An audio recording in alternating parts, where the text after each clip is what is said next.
Esse bolinho tá fazendo o maior sucesso aqui em casa, a minha bebê de 1 ano ama.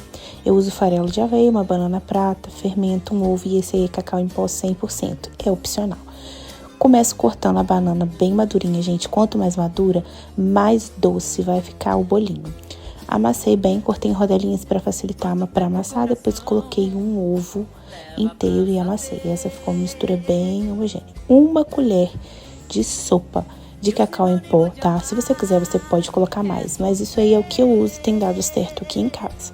Fica uma delícia. Esqueci de abrir, é bom que vocês vejam a marca direitinho que eu compro. Esse é o farelo de aveia, eu coloco 2 colheres de sopa, tá? Depois, gente, é só misturar bem todos esses ingredientes e colocar o fermento. É super fácil, vocês não acham? Aí o fermento é 1 colherzinha de chá, já é o suficiente.